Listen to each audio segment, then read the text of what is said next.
and I've been passed by repeated times on the questions. And I'd like to know when I'm up to speak on this matter. You are next. Thank you. Councilwoman. The book I have here, Mr. Simmons, lists some what I consider outrageous expenditures. Fleming's $202,691. Harold and Bell's $2,233. Another Homegirl Cafe, $1,935. It goes on and on. I mean, it's thousands and thousands of dollars. How long have you been a city employee?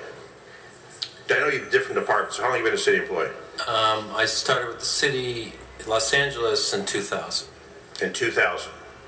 So prior to that, were you a government employee? Yes. What government employee?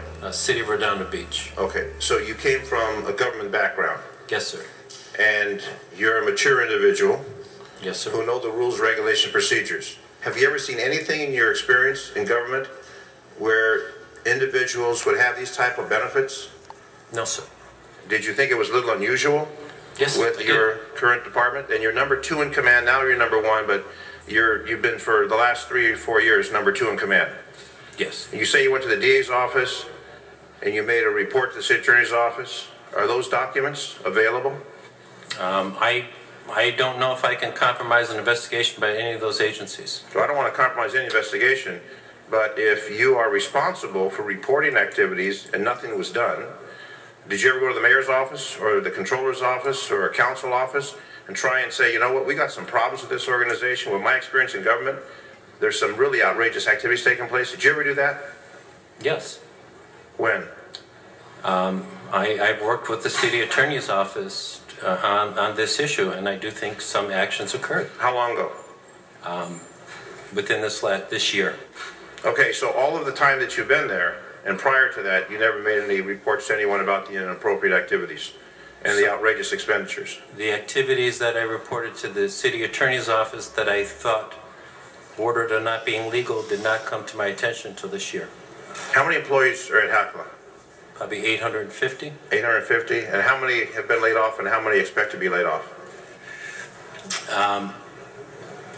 We are still working with the unions to try to resolve our budget issue. I don't know what the exposure is, 60? 60 laid off or 62 be laid off? And we hope not to lay anyone off. We're trying to work out a compromise so that we don't have to lay anyone off. And you talk about the funds from the nonprofits. To me, that is washing money. To me, that is washing money so we can spend it the way we want and not be accountable for anything. And when I see the expenses, because I've seen the expense reports, outrageous expense reports, and then when you have an incentive program where you spend thousands of dollars for employee incentives, what government agency gives employee incentives where there's gifts and there's cards with $15,000 expenditures? I mean, you've been around a while. What agency does that? I had never seen it before.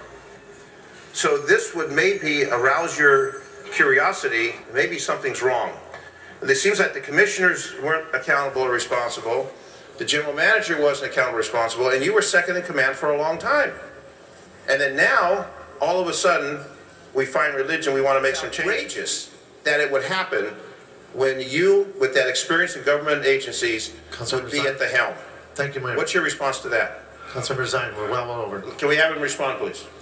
My response is that I didn't agree with them from the beginning that I arrived there. I took that argument to my CEO. I pressed my argument as much as I could. They are not, I don't think they are illegal expenditures. I didn't agree with it. I pressed it. I made some reforms. For example, under COO, I introduced the idea of a per diem with the intent that all the meals would be restricted at GSA standards. And I also eliminated the gifts to commissioners that were occurring. It gets to a point where you argue with your boss, and your boss says this is the way we're going to do it. If it is not illegal, it is then policy, and I implement it accordingly. Okay, it was a scam and a ripoff of the taxpayers. Thank you very much. KCET and KCBS for their reports. This shouldn't have to come to us through the media, and I'm encouraging city employees who are aware of such outrageous activity to report it to the Waste, Fraud, and Abuse Hotline or report it to a council member. This cannot be tolerated. And to blame the former CAO, you're second in command, you're as culpable and responsible as him. Thank you.